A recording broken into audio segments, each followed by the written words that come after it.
Study 24 Udaipur में आप सभी का स्वागत है।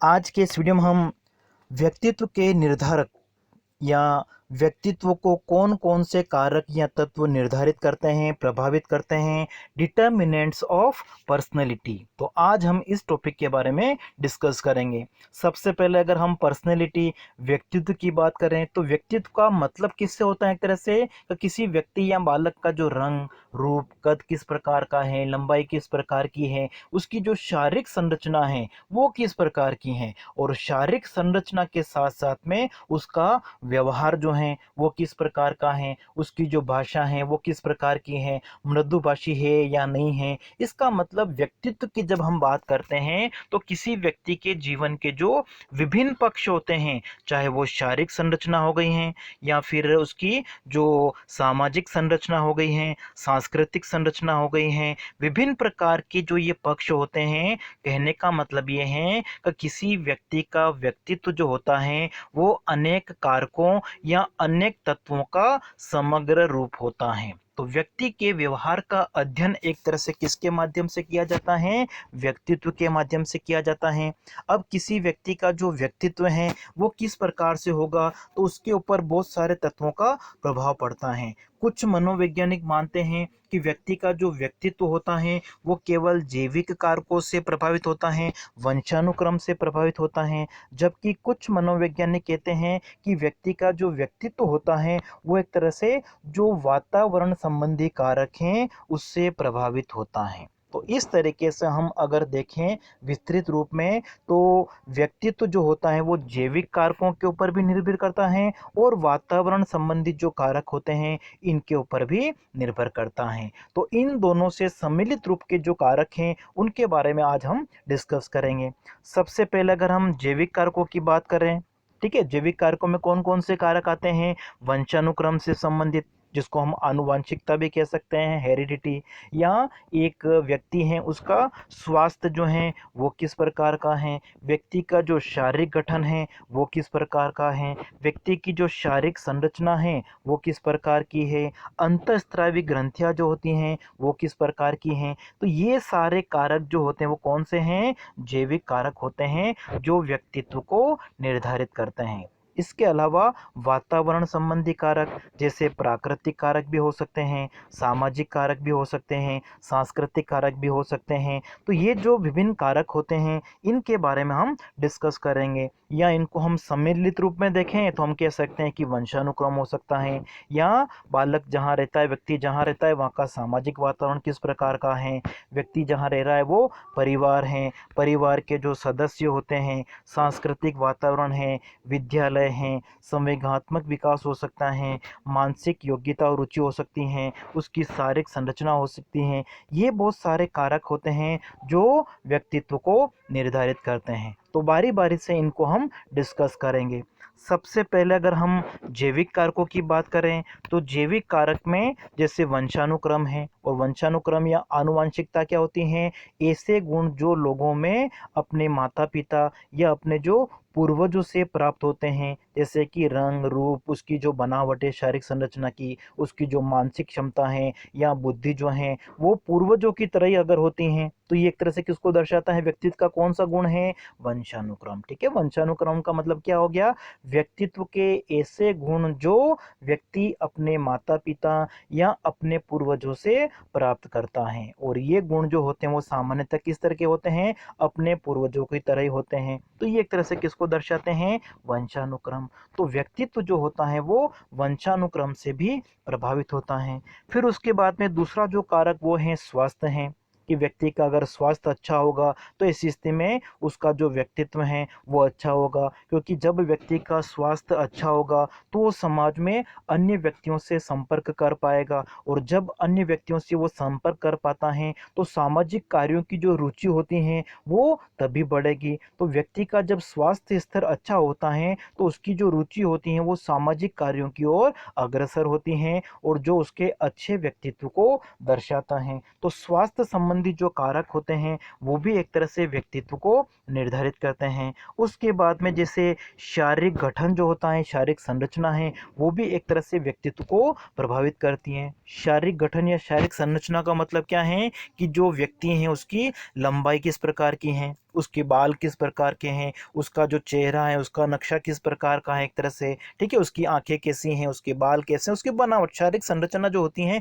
उसका जो शारीरिक गठन है वो किस प्रकार का है। सामान्यतः अगर हम देखें कि जो लोग सुंदर होते हैं एक तरह से, ठीक है, सुंदर लोगों से जो अट्रैक्शन है उनसे अन्य लोग जो होते हैं वो ज़्यादा प्रभावित हो जाते हैं, और उनकी जो शारीरिक संरचना होती है, उनकी जो सुंदरता होती है, उनकी एक तरह से वो प्रशंसा करते हैं, और प्रशंसा से वो व्यक्ति एक तरह से क्या हो जाता है, खुश हो जाता है। उसमें आत्मविश्वास की जो भावना होती है, स्वावलंबन की जो भावना होती है, वो एक तरह से विकसित होती है। तो जो हष्ट पुष्ट व्यक्ति होता है, जिसका शारीरिक गठन एक तरह से अच्छा होता है, तो उसका जो व्यक्तित्व होता है वो भी अच्छा होता है। लेकिन ऐसा होना हमेशा कोई आवश्यक नहीं है। तो इसलिए हम कह सकते हैं कि ये जो दृष्टिकोण है वो हमेशा के लिए सही नहीं है। लेकिन वास्तविक जीवन में अगर हम देखते हैं तो जो शारीरिक गठन होता है वो भी व्यक्तित्व को निर्धारित करता है। पूर्ण रूप से ये कथन सही नहीं है, सभी लोगों की दृष्टि से ये सही है नहीं है, लेकिन फिर भी शारीरिक गठन से भी एक तरह से व्यक्तित्व का निर्धारण होता है, वास्तविक जीवन में ऐसा पाया जाता है। इसी तरीके से जो शारीरिक रसायन होते हैं, जैसे कि मानव शरीर में मुख्य रूप से 4 प्रकार के रसायन होते हैं, जैसे कि रक्त हो गया, पीत, कफ, तिल्ली द्रव्य हैं। तो ये 4 प्रकार के जो रसायन हैं, इनकी शरीर में जो उपलब्धता होती है उसके आधार पर भी व्यक्ति का जो विकास है वो निर्धारित होता है, व्यक्तित्व का निर्धारण होता है कि उसका जो पूर्ण व्यक्तित्व निखरेगा या नहीं निखरेगा। तो विभिन्न प्रकार के जो शारीरिक संरचना होती है उसकी, या जो अंतःस्रावी ग्रंथियाँ होती हैं जो हार्मोन का निर्माण करती हैं, तो उन हार्मोन का अगर निर्माण नहीं होता है या ज़्यादा मात्रा में होता है, कम मात्रा में होता है, बैलेंस है या नहीं है, तो ये सारी जो अंतःस्रावी ग्रंथियाँ होती हैं वो भी एक तरह से व्यक्तित्व को निर्धारित करती हैं। अंतःस्रावी ग्रंथियाँ मुख्य रूप से जैसे कि सबसे जो महत्वपूर्ण वो होती हैं पीयूष ग्रंथि होती हैं। इसके अलावा जैसे थायराइड ग्रंथ होती हैं, पैराथायरॉयड हैं, पीनियल हैं। तो ये जो विभिन्न प्रकार की अंतःस्रावी ग्रंथियाँ होती हैं जो हार्मोन्स का निर्माण करती हैं, वो भी व्यक्तित्व को निर्धारित करने में अपनी महत्वपूर्ण भूमिका निर्धारित करती हैं। तो आपको ध्यान रखना है कि व्यक्तित्व के निर्धारक जो तत्व हैं उसमें से जैविक कारक कौन से हैं, तो वंशानुक्रम हो गया, स्वास्थ्य संबंधी हो गया, शारीरिक गठन हो गया, शारीरिक रसायन हो गया, अंतःस्रावी ग्रंथियां, मतलब व्यक्ति की जो शारीरिक संरचना होती है, शारीरिक संरचना से संबंधित जो भी कारक है वो सब कौन से होते हैं, जैविक कारक होते हैं।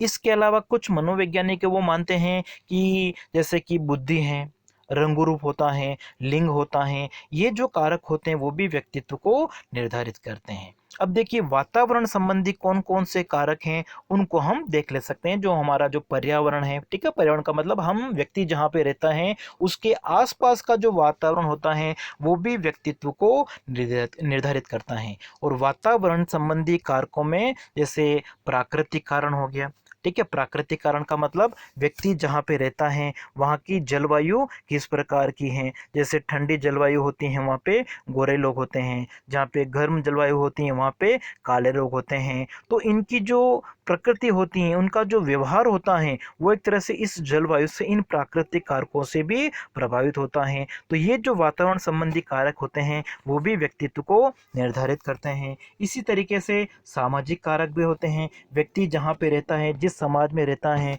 उसके माता पिता हो गए, परिवार के अन्य सदस्य हो गए, या जहाँ पर उसका मकान, उसके पड़ोसी हो गए, तो ये सारे जो तत्व होते हैं वो भी एक तरह से व्यक्तित्व को निर्धारित करते हैं। जैसे बच्चा जहाँ पे रह रहा है उसके पड़ोसी अगर अच्छे होते हैं तो ऐसी स्थिति में ऑटोमेटिकली उसके जो गुण होते हैं वो उस व्यक्ति में आ जाते हैं, और उसका जो व्यक्तित्व होता है उसमें भी निखार होता है। लेकिन पड़ोसी जैसे अच्छी प्रवृत्ति के नहीं होते हैं, ठीक है, तो इसी स्थिति में उसका जो प्रभाव होता है वो व्यक्ति के व्यक्तित्व पर भी पड़ता है। परिवार में जहाँ पे रह रहा है, जैसे कि एक छोटा बच्चा है, एक बड़ा बालक है, अलग अलग व्यक्ति जैसे हो गए, ठीक है। अब इनका जो समाज में या परिवार में अगर हम देखते हैं कि इनका जो विकास होता है वो दोनों बालकों का, या छोटा बालक है बड़ा बालक है, उनका जो विकास होता है वो समान रूप से नहीं होता है। इसका मतलब व्यक्तित्व जो होता है वो एक तरह से क्या हो गया, अलग अलग व्यक्तियों का अलग अलग हो गया। चाहे वो एक ही परिवार के बालक होते हैं, लेकिन उनका जो व्यक्तित्व होता है वो एक तरह से क्या होता है, अलग अलग होता है। साथ ही साथ जो सांस्कृतिक कारक होते हैं, ठीक है, जहाँ पर व्यक्ति रह रहा है वहाँ की संस्कृति किस प्रकार की होती है, तो वहाँ की जो संस्कृति होती है वो भी एक तरह से व्यक्तित्व को निर्धारित करती हैं।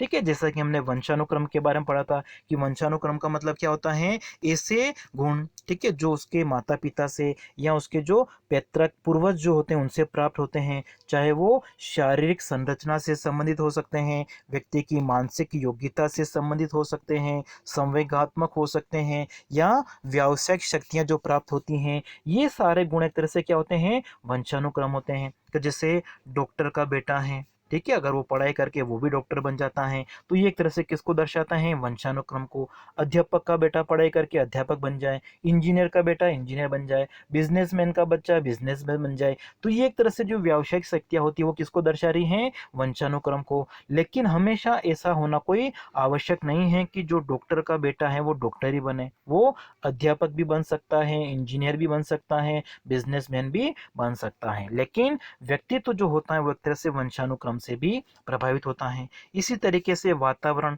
चाहे वो भौतिक वातावरण है, सामाजिक वातावरण है, सांस्कृतिक वातावरण है, सभी से प्रभावित होता है। सामाजिक वातावरण का मतलब व्यक्ति जहाँ पे जिस समाज में रह रहा है, तो जिस समाज में रह रहा है वहाँ पे विभिन्न प्रकार के व्यक्ति होते हैं, उनसे वो संपर्क करता है। क्योंकि देखिए, व्यक्ति जब जन्म लेता है तो जन्म के समय से ही एक तरह से वो क्या करता है, उसका जो संपर्क होता है वो किससे होता है, अपने परिवार से होता है, अपने समाज से होता है जहाँ पे वो रह रहा है। तो इस स्थिति में उसका जो भाषा का स्तर है, उसका रहन सहन का स्तर है, उसका जो व्यवहार है, उसका जो धार्मिक और नैतिक विचार होते हैं, ठीक है, मतलब एक बात अलग, जो आदर्श नागरिक बनाने का जो उत्तरदायित्व होता है वो एक तरह से किसके ऊपर होता है, समाज के ऊपर होता है। जिस समाज में रह रहा है वहाँ का माहौल किस प्रकार का है, अगर वहाँ का माहौल अच्छा होता है तो इस स्थिति में व्यक्ति एक तरह से आदर्श नागरिक एक तरह से बनने की ओर जल्दी से जल्दी अग्रसर हो जाता है। तो जो सामाजिक वातावरण होता है वो भी एक तरह से व्यक्तित्व को प्रभावित करता है।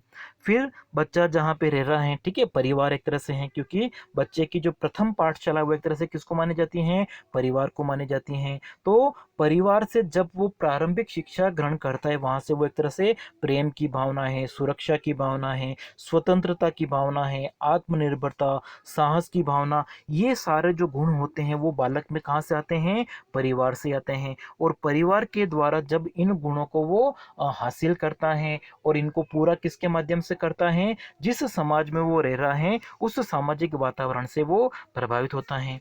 साथ ही साथ जो सांस्कृतिक वातावरण है, जिस संस्कृति में बच्चा जन्म लेता है वो संस्कृति किस प्रकार की है, उसी संस्कृति के अनुरूप व्यक्ति अपने आप को ढालने का प्रयास करता है। तो ये सांस्कृतिक वातावरण तो होता है, वो भी एक तरह से व्यक्तित्व को निर्धारित करता है। इसी तरीके से बच्चा जहाँ पे अपनी शिक्षा ग्रहण करता है, विद्यालय, ठीक है, तो विद्यालय में अनुशासन किस प्रकार का है, बच्चा वहाँ पे खेलना कूदना सीखता है, जैसे वहाँ पे जो पाठ्यक्रम को पूरा करना सीखता है, वहाँ पे उसके जो दोस्त होते हैं उनका व्यवहार किस प्रकार का है, वहाँ के जो टीचर्स होते हैं उनका व्यवहार किस प्रकार से होता है, तो वहाँ का जो पूरा माहौल होता है वो भी व्यक्ति के व्यक्तित्व के ऊपर प्रभाव डालता है।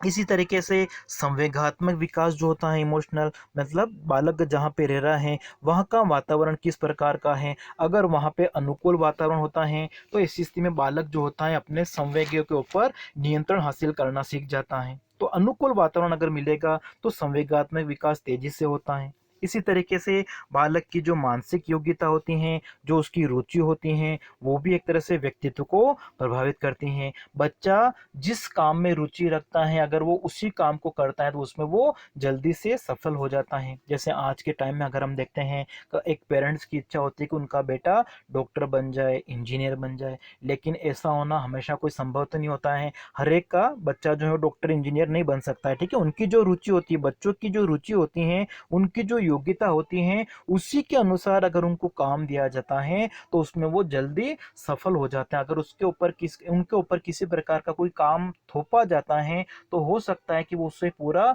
नहीं कर पाए, सारे व्यक्ति जो होते हैं उसको पूरा नहीं कर पाते हैं। तो बालक की जो मानसिक योग्यता होती है, रुचि होती है, वो भी एक तरह से व्यक्तित्व को निर्धारित करती हैं। इसी तरीके से जो शारीरिक प्रभाव हैं, शारीरिक संरचना होती हैं, इसमें हमने जैसे भी देखे थे बहुत प्रकार के अंतःस्रावी ग्रंथियां हैं, शारीरिक रसायन हो गया, जैसे व्यक्ति का स्वास्थ्य हो गया है, शारीरिक गठन हो गया है। ठीक है, तो ये सारे तत्व जो होते हैं वो भी एक तरह से व्यक्तित्व को निर्धारित करते हैं।